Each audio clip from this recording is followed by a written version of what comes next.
Vous écoutez La Voix du collectif. Bienvenue!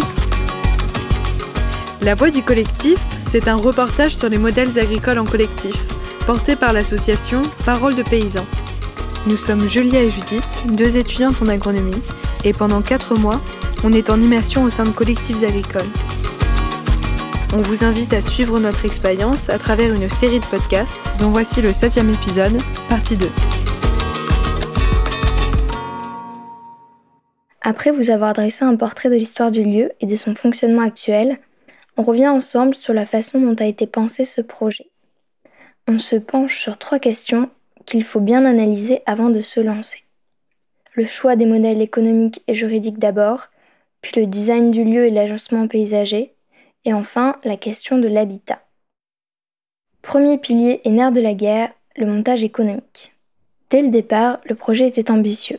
Et l'association a vite pris de l'ampleur avec la construction du bâtiment central qui impose beaucoup de contraintes financières en gestion, en entretien. David, présent depuis le début, nous raconte l'engrenage économique dans lequel ils se sont vite trouvés. David, j'habite là depuis pas mal d'années. Je suis né en Corrèze. Et puis je suis membre de l'association depuis 2006, un truc comme ça. Et relié à l'aventure ici du Battement d'Aile et de ce coin depuis l'origine, puisque je suis le frère de Pascal, qui est à l'origine qui a eu l'idée de créer cet endroit. Donc d'abord via des discussions familiales, et puis après par l'investissement perso, je me suis retrouvé relié à cette histoire. Alors au début c'était beaucoup plus léger, parce que on faisait des clôtures, on s'appropriait le lieu, on a construit le sanitaire en paille là-bas, et donc ça c'est des petits chantiers. Mais on avait déjà dès le départ en tête qu'il fallait quelque chose, le centre agroécologique avec un espace d'accueil, un gîte, un restaurant, une activité resto, des toilettes sèches, de la formation, toutes les activités étaient déjà déclinées, qu'il y aurait une boutique, c'était déjà décliné, etc., etc. Donc après ça a mis du temps pour que chaque activité se déploie et que les personnes trouvent leur place. Voilà, donc au début c'était que des bénévoles, et puis après, au vu de l'ampleur et du développement de l'association, et notamment des contraintes économiques liées à, une fois qu'on a eu construit ce bâtiment, les tableaux financiers n'étaient plus du tout les mêmes. C'est-à-dire que, en 2008 ou 2009, on parlait du chiffre d'affaires de l'association, sur 2009 c'était peut-être de 40 ou 50 000 euros, et en même temps, on bossait sur des chiffres pour les années à venir de 400 000 ou 450 000 euros. Donc en fait, il y avait vraiment c'était 10 fois ce qu'on faisait, et il fallait le faire presque 2 ou 3 ans après, il fallait faire ça, quoi. Donc il y a eu à un moment donné un basculement, parce que dès que tu as les outils pour, logiquement l'activité elle doit suivre le rythme de la construction des installations, quoi, et aussi des coûts que ça engendre et de l'économie que ça génère, puis qu'il faut salarier des personnes, il faut rembourser des emprunts, il faut et puis quand tu fais plus d'activités, tu achètes plus de, pour la restauration, il faut acheter plus d'aliments pour faire plus de repas, etc. C'est l'engrenage, quoi. Aurélie nous explique l'idée initiale derrière le modèle économique de l'association. Compenser les activités non rémunératrices par celles rémunératrices. Ceci est permis par le statut associatif du Battement d'Aile. L'association, ça permet de tout faire, en fait, sauf de se partager des bénéfices. Mais en gros, c'est un véhicule juridique qui est très, très libre. Nous, on est une association, du coup, qui est fiscalisée en partie, ce qui est assez particulier, puisque la plupart des associations sont non fiscalisées. Aujourd'hui, on a une partie de nos activités. Donc, l'association fait qu'on est une organisation à but non lucratif, mais ce qui n'empêche pas qu'on puisse avoir des activités dites lucratives, donc sur lesquelles on fait du bénéfice et qui permettent des fois, j'imagine, d'avoir un résultat positif. Et on a des activités sur lesquelles, pour le coup, on n'est pas du tout sur une forme de lucrativité, et donc du coup, qui sont non fiscalisées. Et l'idée à la base du Battement d'Aile, quand ça s'est créé, c'est que justement ces activités qui peuvent générer du bénéfice puissent compenser en grande partie celles qui n'en génèrent pas. C'est par exemple le cas de, si je prends la restauration, l'hébergement, la location des espaces, L'idée, c'était effectivement d'arriver en positif sur ces activités-là pour compenser d'autres activités comme l'accueil immersion sur lesquelles on gagne pas d'argent, puisque l'idée, c'est de pouvoir accueillir des personnes, leur transmettre ce qu'on fait, etc. Donc ça prend beaucoup de temps. Et comme c'est des choses qu'on fait à prix libre, du coup, sur lesquelles on génère pas forcément l'argent que ça nous coûte, quoi. Donc voilà, c'était un peu ça l'idée au démarrage. On arrive à une association assez entrepreneuriale puisque son activité principale, mais qui est accessoire économiquement, c'est-à-dire qu'elle est principale dans son objet, dans l'esprit, dans la couleur qu'elle donne à l'association, dans l'orientation politique qu'on veut donner à ce qu'elle fait. Par contre, elle est minime. Donc à l'époque, au tout début, c'était à peu près 20% du chiffre d'affaires, c'était cette activité. Donc, voilà. Et 80% de nos recettes, voilà, c'était les autres activités, donc hébergement, un bout de formation professionnelle, la restauration, aussi les toilettes sèches. Et donc c'était ça le montage économique. Dans les faits, les activités qui génèrent du revenu n'en créent pas suffisamment pour compenser celles qui n'en génèrent pas. Le statut associatif permet aussi d'aller chercher des subventions sur ces activités non rémunératrices. Alors on a réussi par moments à s'en écarter, et là actuellement on colle beaucoup la subvention publique, on peut pas dire que voilà. Mais c'est pas juste pour faire ce qu'on veut, c'est eux ils ont une attente et ils ont une politique là-dedans, et nous on est un des prestataires pour faire ça. Alors ça nous arrange parce que ça correspond à ce qu'on veut faire et on peut y fondre les contenus, on les choisit. Mais entre guillemets, demain ils décident que les chantiers, c'est plus leur histoire et ils s'en vont. Et nous c'est vrai qu'on se disait que c'était cool de pas être trop dépendant des subventions publiques. Clairement, je sais pas à la fin de cette année, mais on va peut-être avoir 80% des fonds qui sont des fonds, c'est lié à des fonds publics quoi, ou parapublics quoi. Donc ça c'est pas très très bon signe, même si ça a toujours été des tensions au sein de l'association, de se dire l'argent, les subventions c'est notre argent et il n'y a pas de raison de pas aller les chercher. Pour ma part, de toute façon c'est soit les subventions, soit le marché. Parce qu'après tu fais de la prestation et tu es sur le marché capitaliste. Et selon ta position idéologique, moi je suis pas un pro-État et je suis pas un pro-marché. Donc après, pour trouver des fonds qui ne sont ni liés au marché, ni liés à l'État ou aux institutions étatiques, régions, départements, etc. Il faut être dans une approche et un montage économique qui n'a rien à voir avec ce qu'on a fait. Une autre façon de garder la tête hors de l'eau est de s'appuyer davantage sur le bénévolat. Pascal nous explique. Le modèle économique, c'est un souci depuis toujours. On n'a pas choisi de modèle économique. On a choisi de créer un lieu assez exigeant sur plein de niveaux. Son fonctionnement humain, accessible au public, quand même avec un coût un peu important à la base. Donc en fait on a cumulé les impossibles, on va dire. Enfin les impossibles. La quadrature est un peu compliquée à tenir. Donc en fait on a choisi le modèle économique de la pauvreté et de la précarité. Donc en fait on a toujours peiné à faire tourner, en gros tous les gens, les équipes de permanents qui ont été ici, il y avait beaucoup moins de salaire qu'il y avait de temps travaillé. Donc on est quand même basé beaucoup sur le bénévolat, l'engagement, on pourrait dire le militantisme. Et donc la précarisation des gens. Ouais. Ça fait partie des choses qui ont fait qu'il y a eu quand même des arrivées, des départs successives, parce que énergie sans retour économique, parfois ça fait quand même un épuisement. Donc voilà, il n'y a pas de modèle économique, quoi. C'est le modèle de la cessation d'activité permanente, quoi. Là actuellement on se dit qu'on va tâcher de redresser la barre en partageant ce lieu avec d'autres qui pourront tous participer un petit peu en payant des participations à l'utilisation des locaux, des choses comme ça. Bon. Mais tant qu'on n'a pas remboursé notre prêt bancaire, on reste précaire, il n'y en a plus pour très longtemps. Et puis après, il y a la difficulté, mais ça vaut dans notre société tout entière, c'est le travail salarié.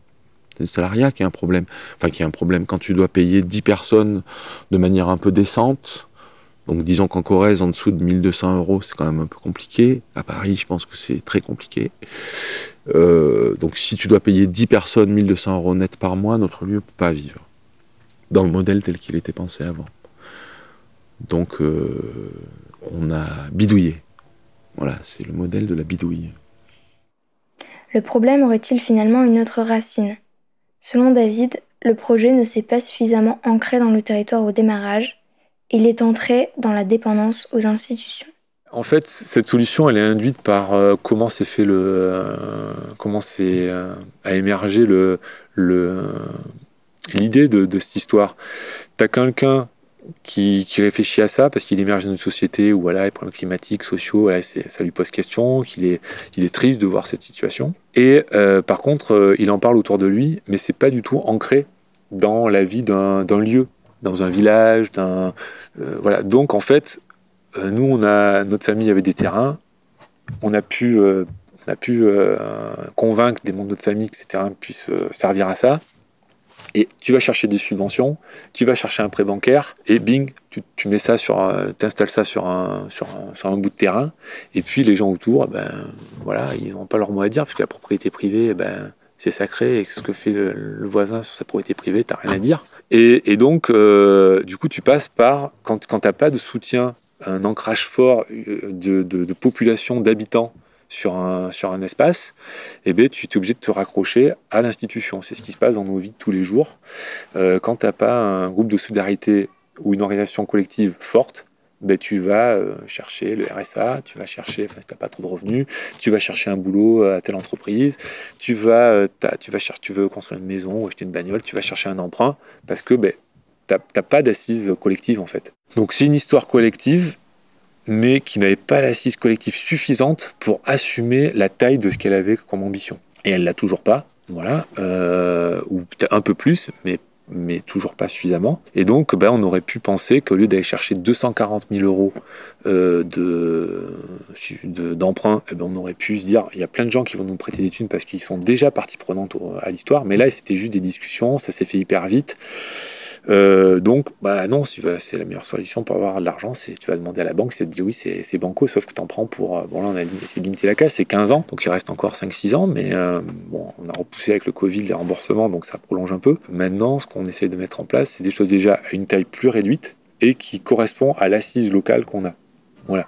Si on n'est pas capable de le financer par les économies des uns et des autres ou de proche en proche, moi ça m'intéresse pas trop d'y aller. Parce que sinon, on va retomber dans du dossier de subvention, dans l'emprunt bancaire. Moi, je préfère devoir des sous des gens que je connais, avec qui on peut... Ça nous fait travailler sur notre rapport à l'argent, ça nous fait travailler sur un truc de fond, même sur... depuis le départ, cette histoire, elle est commune. Alors que là, finalement, là maintenant, cette histoire commune, elle est commune à Pascal et moi, presque. Quoi qu'il en soit, la fin du tunnel approche. Dans 6 ans, le remboursement du grand bâtiment sera terminé et l'association sera enfin propriétaire. La pression économique redescendra, laissant place à davantage de liberté. Après le modèle économique et associatif, il s'agit dans un lieu agricole collectif de penser l'agencement paysager. Cette réflexion sur le paysage était nécessaire au battement d'ailes au vu des contraintes pédologiques et climatiques du lieu. Comme je le disais, on est sur le haut d'un massif central. Donc sous-sol, c'est du schiste granitique ou du granit schisteux, selon qui parle finalement. Un massif très ancien, hyper érodé. Donc un sol drainant, très gourmand, donc il boit et il mange énormément. Et puis les nutriments s'en vont du fait qu'il soit très drainant. Quand il pleut, ça transperce, ça s'en va très vite et ensuite on arrive sur la roche-mère très vite et puis ça file dans les vallées. Donc notre contrainte, c'était qu'on était à un endroit qui s'assèche très vite en plein soleil et qui demande beaucoup à manger et qui était pas du tout boisé. Donc il a fallu qu'on gère ça. Et puis à l'époque, quand on commençait à concevoir le lieu, on n'avait pas les pics de chaleur actuels. On nous annonçait qu'ils allaient arriver. On y croyait plus ou moins, enfin nous on y croyait, mais les gens y croyaient plus ou moins. Mais du coup, il y a un gros effort d'aménagement. En fait, il faut gérer les pentes, réussir à capter l'humidité et puis à faire que ce lieu devienne un lieu de fertilité, ce qui n'était pas vraiment le cas. Donc notre stratégie, ça a été d'aménager les pentes en boisant énormément. Donc plus on va descendre vers le jardin, plus on va densifier la population, on va dire forestière. Donc on voit qu'on a planté, là c'est des arbres qui ont été plantés. En gros, il y a une dizaine d'années, il n'y avait rien. pas grand-chose. Et donc là, en 10 ans, on voit que déjà le lieu, c'est beaucoup boisé. Et en fait, on ne fait que renforcer. Cette année, on a encore planté 50 arbres là dans l'allée qui montent au bâtiment. Notre objectif, c'est retenir l'eau le plus possible, produire de la biomasse et que cette biomasse reste au sol, et puis amener de la diversité végétale pour qu'on ait des oiseaux, des insectes, en fait que ce lieu devienne une espèce d'écrin de nature un petit peu, comment on pourrait dire, écologiquement cohérent. Et ça marche, puisque nos jardins au début, ils étaient très parasités. Et aujourd'hui, on n'a plus beaucoup de parasitisme du fait de la biodiversité, quoi. De toute façon, chaque beurre et fort qu'on enlève, c'est hyper important. C'est toujours ça d'œuf qui prend en moins. Ouais.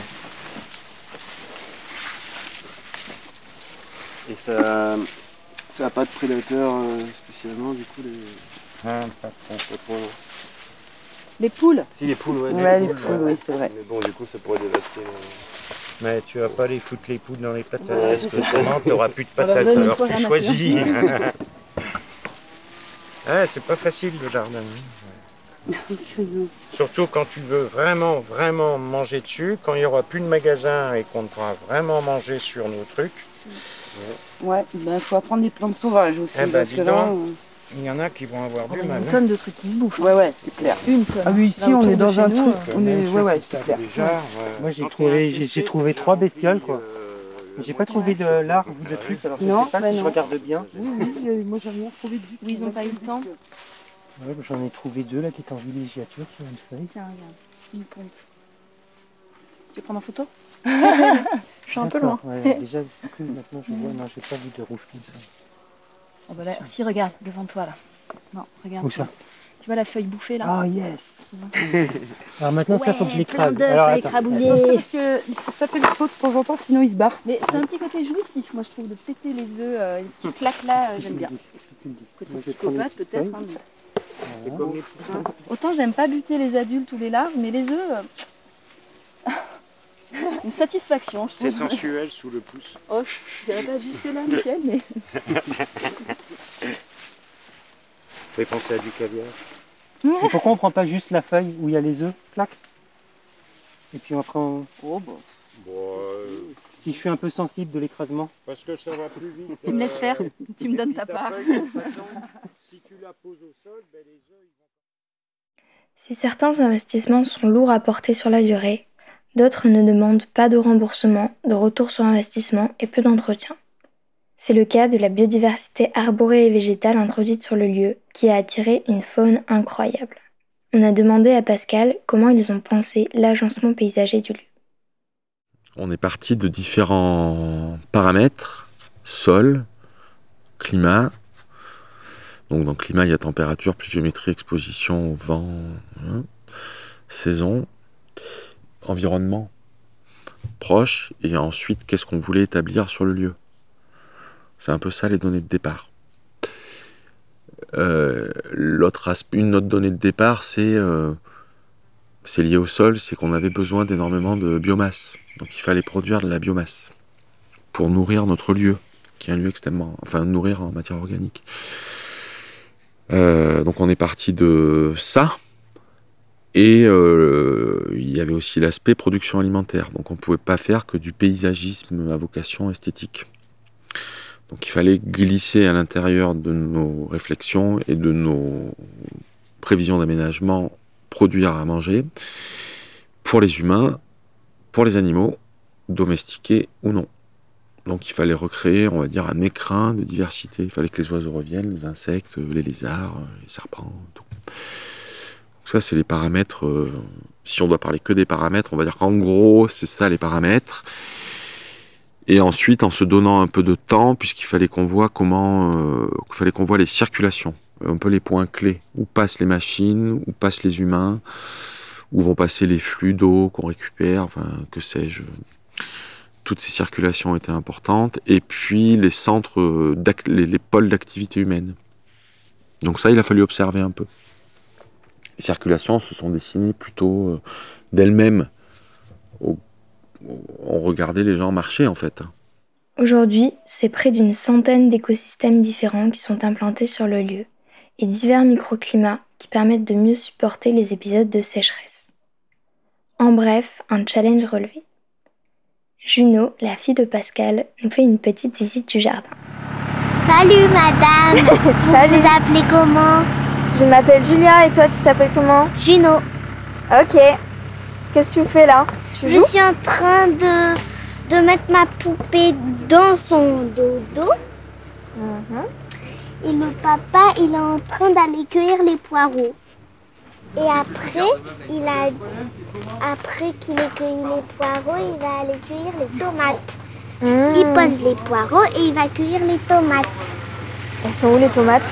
Elles sont là. Ah mais oui, je les reconnais. Cool. Elles sont pas très grosses hein, cette année. Hein. Normal, c'est des tomates cerises. Ah.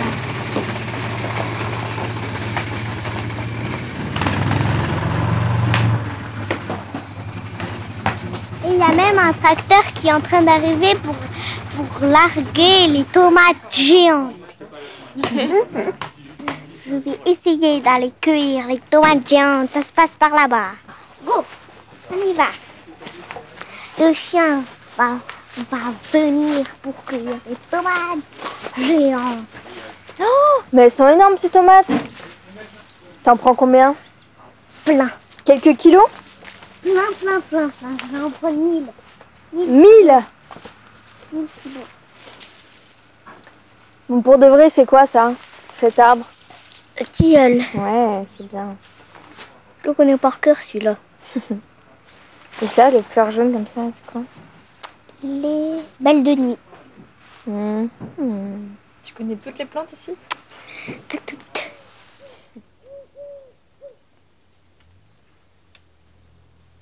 Je me suis absenté pendant 3 ans. Quand je suis revenu, j'ai fait... Moi, quand même, j'ai pris une petite claque.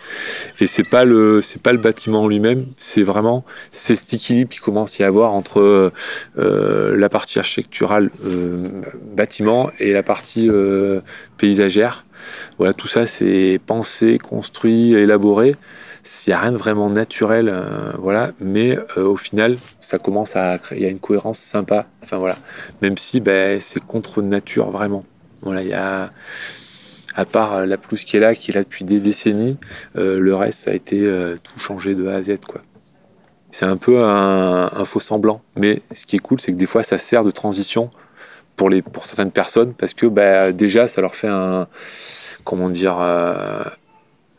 mettre le pied à quelque chose, elles perçoivent quelque chose. Enfin, moi les fois où j'ai failli pleurer, je pourrais le faire encore maintenant, c'est quand tu vois des gens hyper émus pour planter un arbre, parce qu'ils ont jamais planté un arbre, et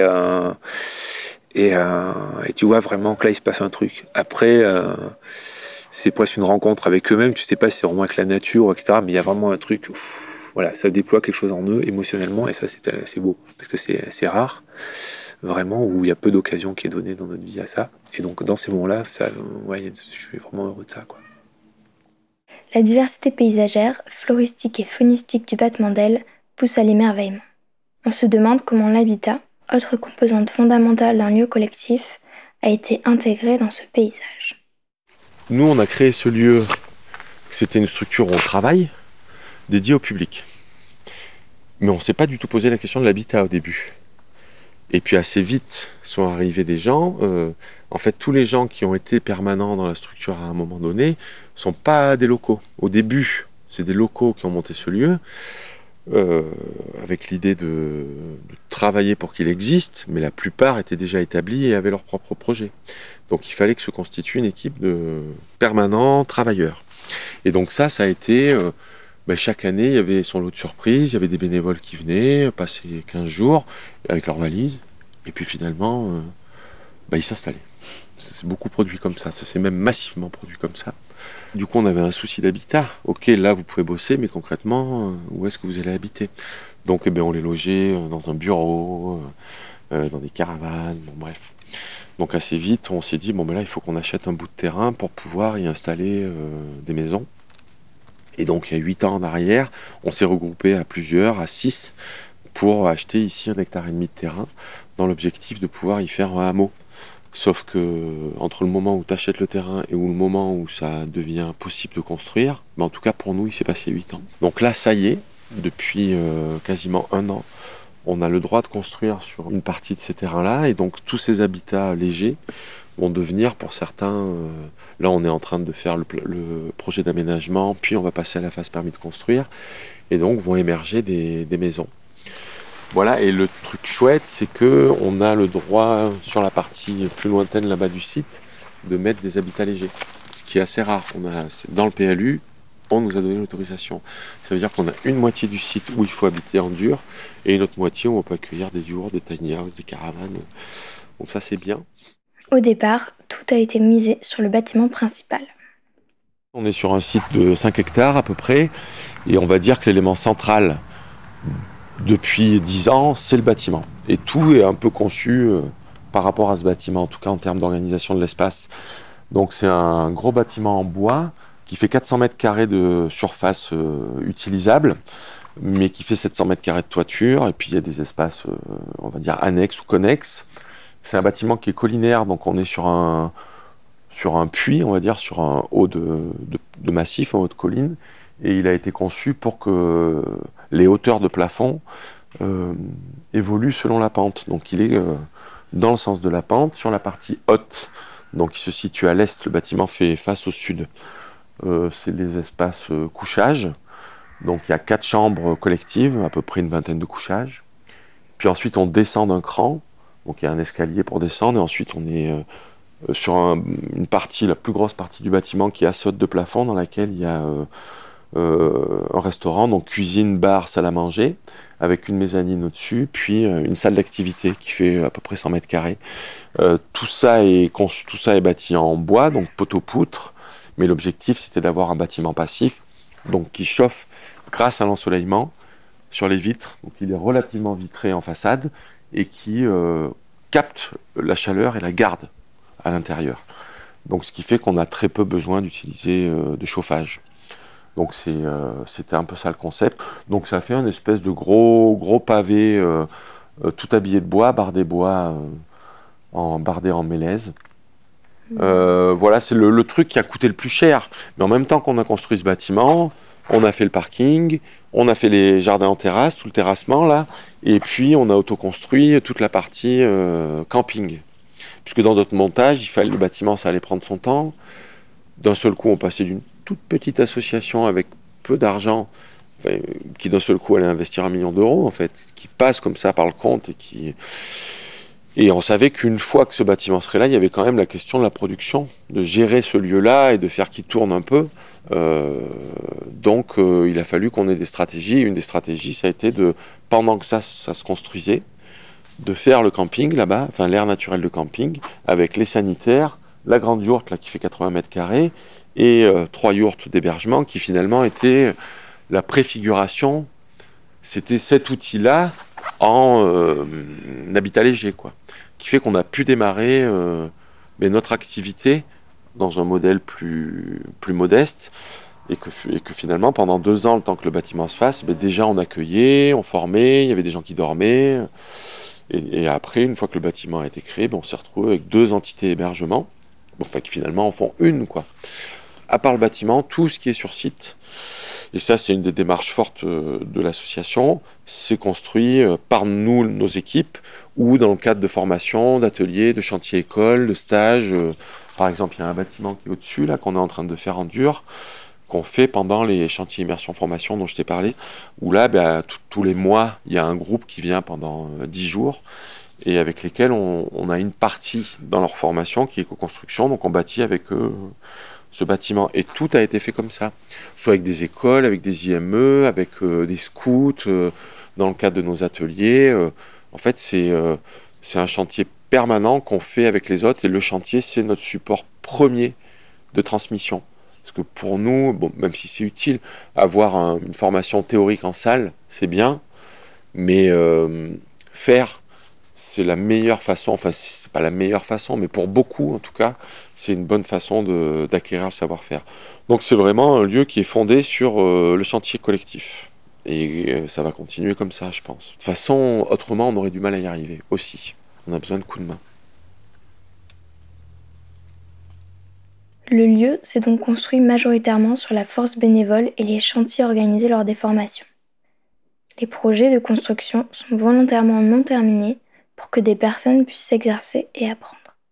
Selon Robin, habitant et bénévole du lieu, c'est surtout ces infrastructures fait main qui font le charme du lieu. Il fait un peu patchwork, tu vois, le lieu. Enfin, c'est-à-dire, il y a ce gros bâtiment, signé par des architectes parce que c'était exigé, un peu imposant, tout en bois, bien carré. Et puis il y a tout l'à côté, autant vivant, même des fois plus vivant, qui est, qui prend un peu l'eau, qui est un peu tordu, qui est bâti comme ça avec plein de mains qui sont passées, des chantiers collectifs, des gens qui n'y connaissent rien en construction, ils ont bien raison.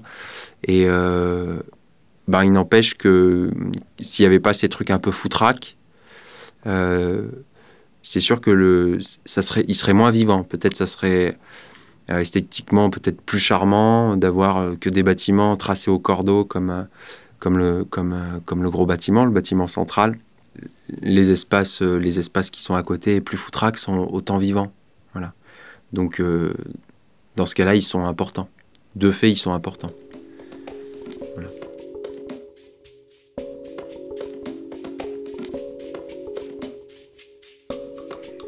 Habitat et espaces d'activité continuent à se construire au fil des années et des séjours de formation.